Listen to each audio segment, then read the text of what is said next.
오늘은 회개하라 라는 제목으로 하나님의 말씀을 함께 나누겠습니다. 오늘 말씀은 우리가 잘 알고 있는 다윗의 범죄 사건과 그에 대한 다윗의 회개를 담고 있는 시입니다. 다윗은 자신의 정욕을 채우기 위해 밧세바를 범하고 그 남편 우리아를 죽게 한 후 마치 완전 범죄라도 이룬 양 아무 일 없다는 듯 살고 있었습니다. 그러나 하나님은 그냥 지켜보고만 계시지는 않았습니다. 다윗이 스스로 깨닫지 못하자 선지자 나단을 보내셨고 모든 것을 다 누리고도 다른 이의 소중한 것을 빼앗는 자의 한 일화를 통해 다윗이 저지른 범죄가 어떤 것인지 스스로 깨닫게 하셨습니다. 자신이 한 나라, 이스라엘이라는 나라의 왕이라는 사실이 스스로 익숙해질 무렵 하나님은 그가 그저 심판받아야 할 죄인에 불과함을 드러내신 것입니다. 오늘 우리에게도 죄의 문제는 참으로 듣기 거북한 주제입니다. 그러나 구원의 감격을 누리고 선포하기 위하여 끊임없이 들어야 할 주제 역시 죄입니다. 이 말씀 앞에서 하나님께서는 오늘의 우리에게도 말씀하고 계신다 믿습니다.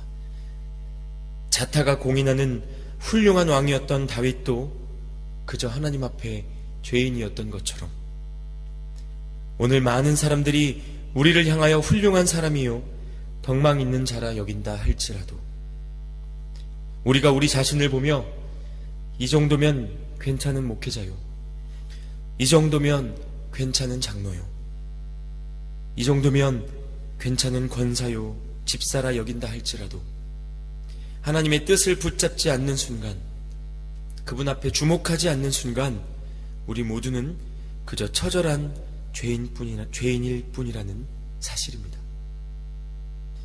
가만히 들여다보면 얼마나 많은 죄의 씨앗이 우리 안에 있는 줄 모릅니다. 나의 허물은 가린 채 사람을 판단하고 미워하고 비판하고 술과 재물에 집착하며 자신의 쾌락을 쫓는 그 마음, 부인할 수 없이 우리 안에 가득한 마음입니다. 이 시간 진정한 회개가 무엇인지 생각하며 말씀 앞에 서도록 하나님께서 우리 모두를 인도하셨습니다. 하나님 앞에 죄를 자복하는 이 다윗의 모습을 통해 참 회개가 무엇인지 다시 한번 깨닫는 은혜가 있기를 바랍니다.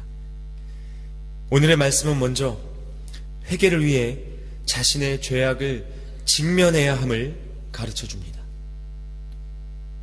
오늘 본문 속 다윗은 하나님께서 선지자 나단을 통하여 전하신 말씀을 듣고 그 자신의 죄악을 100% 인정할 수밖에 없었습니다. 다윗에게는 자기의 행위를 합리화하지 않는 태도가 있었다는 것입니다. 자신이 저지른 일들이 얼마나 추악한 것인지 분명하게 보며 그 고통을 느끼고 있었습니다.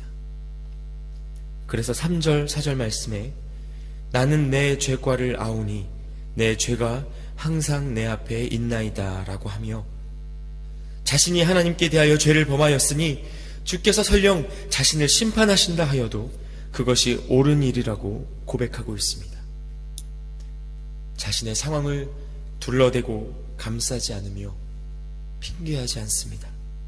모든 것이 자신의 책임이라고 말합니다. 여러분, 책임지려 하는 것, 이 마음과 태도가 회개의 시작이고 신앙의 시작입니다. 예수님이 지신 십자가가 내가 지었어야 했던 십자가라는 그 고백 없이 어떻게 신앙이 가능하겠습니까? 내가 죄인임을 알고 인정하는 것, 이것은 너무나 고통스럽지만 너무나 아름다운 일입니다. 하나님 앞에서는 아무것도 숨기지 않아야 합니다. 아니, 숨길 수 없습니다. 이것을 이해해야 합니다. 하나님은 이미 다 아시는 분이시며 우리의 머리털 하나까지도 세고 계시는 분이십니다. 많은 사람들이 본성상 자신의 죄는 덮고 남의 허물은 드러냅니다. 내 죄의 이야기를 하려고 하면 자리를 뺍니다. 뭐 그런 얘기를 하려고 하느냐 합니다.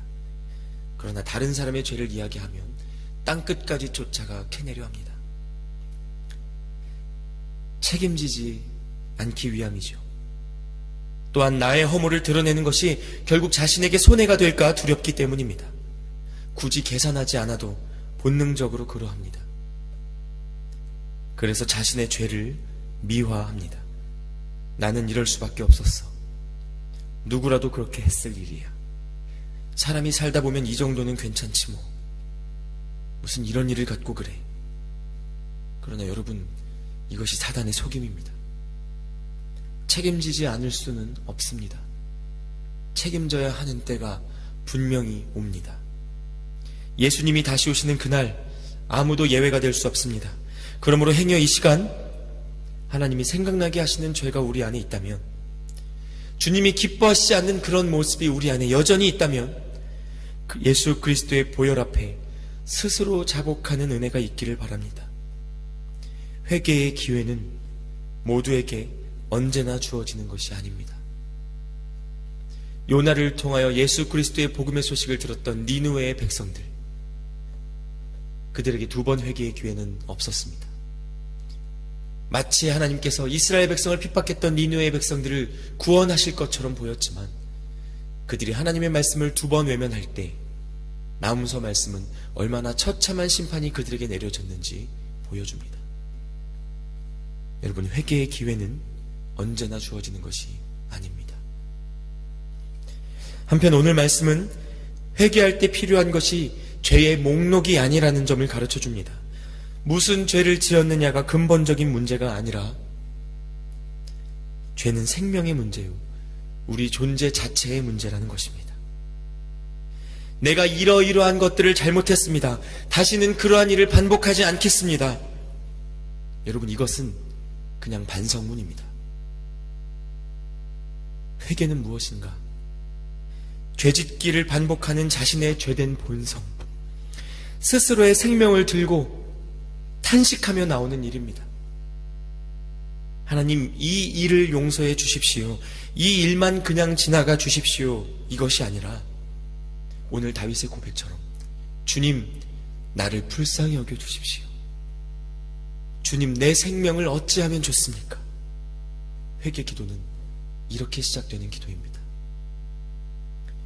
죄 자체가 되어버린 자기 생명의 문제를 두고 씨름하지 않으면, 회개하지 않으면 하나의 죄가 멈춘다 할지라도 분명히 이후에 다른 형태의 죄가 반복됩니다. 이 사슬은 절대 끊어지지 않습니다. 생명의 문제가 해결될 때까지. 예수 그리스도의 십자가가 나의 십자가라는 것을 분명하게 보게 되기 전까지 이 사슬은 끊어지지 않습니다. 그러므로 사실 회개 이후의 삶에서 그것이 올바른 회개였는지 아니었는지가 더 뚜렷이 나타납니다. 회개했다고 말했음에도 불구하고 이전과 동일하게 여전히 똑같은 삶의 모습을 유지하고 있었다면, 앞선 회개는 마음이 없는 반성이었거나 또는 스스로의 양심을 향한 최소한의 예의 정도로 끝났을 가능성이 높습니다. 언제까지 그리스도인의 이름으로 하나님 앞에 부끄러운 삶을 넘나들어야 하겠습니까? 이제는 변화 없는 회개를 무의미하게 반복하지 않는 우리가 되길 바랍니다. 우리가 죄인인 줄을 알고 이것이 생명의 문제임을 알 때 왜 예수 그리스도께서 우리의 모습으로 십자가에 죽으셔야 했는지 깨닫는 은혜가 있기를 기도합니다.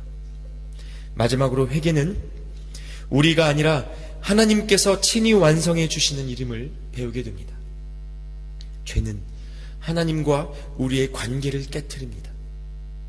그러므로 회개는 그 관계의 회복을 일컫는다고 할 수 있습니다.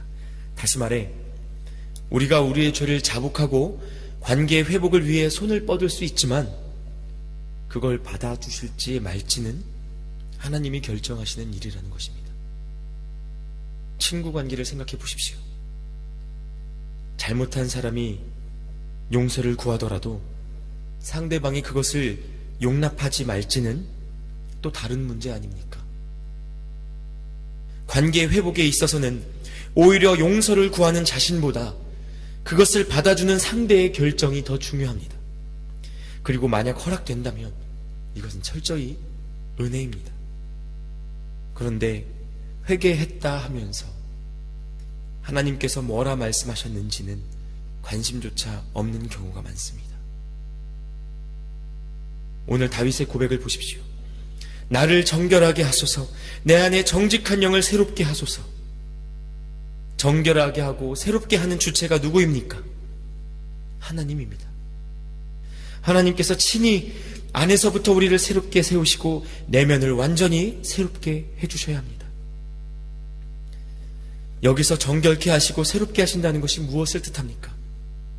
갑자기 말수가 적어지고 성경책을 들고 다니고 잔잔한 미소를 띠며 경건의 모양을 갖추는 것입니까? 그런 것이 아닙니다. 이것은 믿음을 뜻하는 것입니다.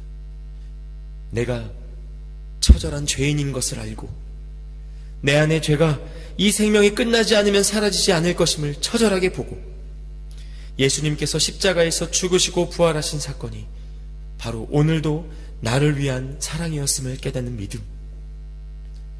그래서 내게 주신 모든 것, 마음과 힘과 재정과 시간과 건강, 이 모든 것을 하나님의 영광을 위하여 사용하게 되는 것. 이것이 오늘 다윗이 구하는 깨끗함이고 새로움입니다. 그리고 이것이 회개의 증거입니다. 그래서 참으로 회개한 자는 어떻게 말하는지 아십니까? 내가 회개했어 라고 말하지 않습니다. 정말 회개한 사람은 하나님이 나를 용서하셨어 라고 말합니다. 주체가 다릅니다. 여러분, 이것은 어마어마한 차이입니다. 회개는 하나님이 완성해 주셔야 하는 은혜임을 기억하시기 바랍니다. 본문 속 다윗처럼 죄에 짓눌려 있는 그때 여러분은 어떻게 반응하십니까? 혹시 죄가 죄인 줄도 모르고 굳은 마음으로 이 땅에서의 안녕만을 목표 삼고 에이 뭐 어때 하며 지나가 버리십니까? 하나님이 잊으신 것이 아닙니다. 심판이 유예된 것 뿐입니다. 부디 죄가 죄인 줄을 알고 우리 스스로가 어떠한 존재인지 똑똑히 보는 은혜가 이 시간 있기를 바랍니다. 그리고 소소한 죄의 목록들이 아니라 우리의 존재 자체를 들고 하나님 앞에 생명 걸고 엎드리시기 바랍니다. 회개가 없는 자에게, 여전히 죄를 안고 살아가는 자에게 여러분, 천국은 없습니다. 그리고 마지막으로 하나님이 행하실 회복을 기다리는 오늘의 우리가 되기를 기도합니다. 사실 이 하나님과의 관계 회복은 어쩌면 우리보다 하나님께 더 큰 소원입니다. 자녀가 전심으로 죄를 자복하고 엎드릴 때 그것을 모르는 척할 부모가 없습니다. 오늘 다윗에게 주어진 마음, 찢기고 짓밟혀서 아무 소망도 남지 않은 그 마음을 하나님은 더욱 지켜보고 계셨습니다. 이 죄된 본성을 안고 살아가는 우리 중 어느 누가 우리 자신의 구원을 자신할 수 있겠습니까?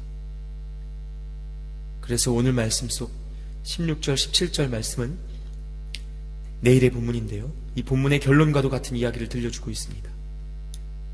주께서는 제사를 기뻐하지 아니하시나니. 그리고 이어서 하나님께서 구하시는 제사는 상한 심령이라. 그렇습니다. 하나님은 제사를 기뻐하시는 것이 아닙니다. 그동안 아무리 수많은 예배의 자리에 있었다 할지라도 더 이상 그분의 말씀이 나를 움직이는 힘이 되지 못한다면, 하나님을 기쁘시게 하는 일이 무엇인지에 대해 관심이나 고민도 없이 살아간다면, 죄를 짓고도 그 죄로 인해 고통받는 마음이 없다면 그것은 예배가 아니라는 것입니다. 여러분, 오늘은 하나님께서 다시 주신 기회입니다. 성령께서 주시는 마음의 찔림을 그냥 지나치지 마시기 바랍니다. 이 시간과 이 하루의 삶을 통해 참된 회개가 우리 안에 일어나고 구원의 감격이 회복되는 놀라운 은혜가 이 자리 모두에게 있기를 간절히 기도합니다. 기도하겠습니다.